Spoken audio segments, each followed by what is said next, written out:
This machine weaves human hair to make mats. And this nonprofit has been using them for decades to help clean up oil spills. I'm going to show how fast it soaks up the oil, how clear water pours off of it, and the hair holds the oil. 1 kilogram of hair can soak up around 5 times its weight in oil. But for most cleanups, oil companies use mats made from petroleum or spray chemicals that can make people sick. So if this method works, why aren't more oil companies using it to clean up their messes? Maybe the weirdness makes it, just more interesting. I don't know. We went to San Francisco to see how hair mats can clean up worldwide waste. Matter of Trust has been making hair mats since the year 2000. Founder Lisa Gauthier sources hair from salons in over 30 countries. The donated clippings arrive in small batches. People mail this in every day. We get, roughly 10 or so envelopes a day. We get a lot of blondes. As you can always tell when we get a package from Los Angeles, like right away, blonde, blonde, blonde. A lot of redheads in Boston. This is probably from Boston. We've been told that we got a package of underarm hair from Michael Phelps and the Olympic swimming team. The team also uses animal fur. Clippings from alpaca, buffalo, sheep, etc., llamas. Lisa and her team of felters start by cleaning the bags of donations. A lot of these were swept off the floors of hair salons. Pins, cigarettes, food, anything sharp, anything hard that might break the needles, all of that is garbage. I don't find it gross at all. I have a lot of hair and it doesn't bother me. It's part of the charm of it. The felters lay out the human hair on this bed of dull nails and start to layer it with animal fur and fleece. We had to learn that we needed to not use sharp nails because it would start to slice the hair. And David invented this for us, and he created it so that this thing just lifts up and it's really easy for us to remove it afterwards. You make it more neat and faster. Then these machines tighten the fibers. The final product looks and feels like a doormat. Feel how sturdy that is. It's really sturdy. The idea to use hair to clean oil spills started in 1989 with Phil McCrory, a hairstylist from Alabama. He was watching the Exxon Valdez oil spill in William Sound, Alaska, and on CNN it was showing the otters covered in oil and the water around them a little bit cleaner. Phil looked down at the oily head of hair he was shampooing. And it just sort of snapped for him. You shampoo because hair collects oil. I cut, a pound of hair every couple of days. All of this could be going to clean up oil spills. So 10 years after Phil came up with the idea, Lisa partnered with him to scale up. At first, they stuffed nylon stockings with hair to make booms shaped like sausage. We're going to stop doing as many booms as we have because they needed the nylons, which was again plastic, to hold them together.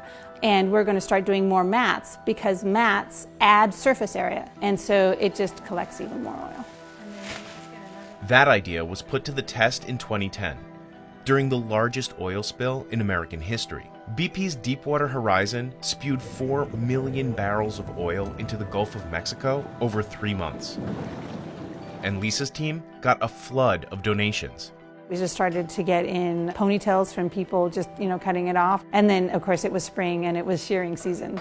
And turns out there's buffalo herds in the United States. So there was a lot of fleece just coming at us in trucks and mail trucks and everything. It was fantastic and overwhelming. We had 19 warehouses, about 100,000 square feet each from the Florida Keys all the way to Texas, right on the water because people are just so generous. Lisa says that a representative from BP reached out to her about a partnership. Insider asked BP about that, but the company didn't get back to us. In the end, the oil giant didn't deploy her hair booms. NOAA, a governmental organization, helped run the cleanup effort. Scientists concluded that hair booms weren't as effective at removing oil as booms made with polypropylene, an oil derivative. The booms would get water oil, would get saturated in water, become heavier than the water, and start to sink in the water. And then whatever oil they had on it sunk with it, and recovery was very very difficult trying to get those back out of the environment.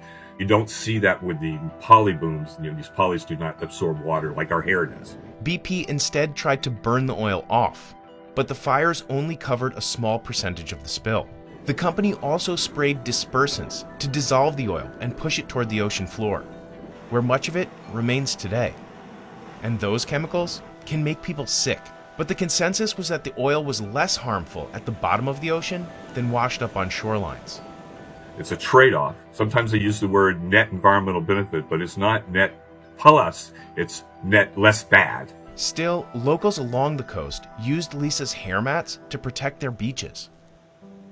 The EPA told us that our BP response was the largest grassroots mobilization they had ever seen. And I was out there in Mississippi, Alabama, Louisiana, Texas, and Florida. Eventually, BP was able to plug the leak on its own.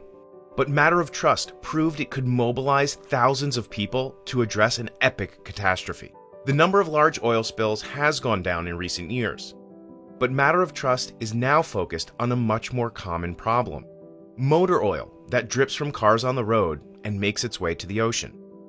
There's many ways that oil gets spilled, and the way that we concentrate on is oil that contaminates our waterways is actually just drips on the street, mixing with rainwater and getting into storm drains. And those drips add up to over 180 million gallons per year. That's 16 times the amount spilled by the Exxon Valdez. Another use for the hair mats? The US Air Force is experimenting with them to manage chemical waste on its bases. And once the mats have done their job soaking up oil, how does Matter of Trust plan to get rid of them? It actually can break down into compost. It takes a really long time, and it's not our number one idea for the circular economy. What we think is better is if we have really clean incineration. Even as she grows her business, Lisa wants to make sure her hair mat process remains an open source technology.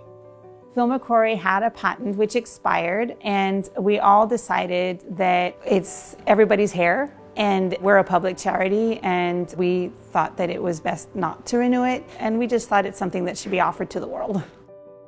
She's shipped her machines to more than a dozen partners around the world. We just had a really great meeting, a big Zoom meeting with all of our partners around the world, and everybody was super jazzed, because I think we're just getting into that next level now where we're looking at how to send out more and more machines. And we have one in London, one in Wales, France, Switzerland, Finland, Athens, Greece, Tokyo, Santiago, Chile. And she says it's possible to do this work from home. For us, cottage industry is the future. Anybody can make a little felted experiment just by putting a bunch of hair and fur in your shoe and walking around in it for a while. The heat from your heels and the sweat and the jostling from your shoe, you pull it out and you will get a little mat. And you've tried this? Oh yeah.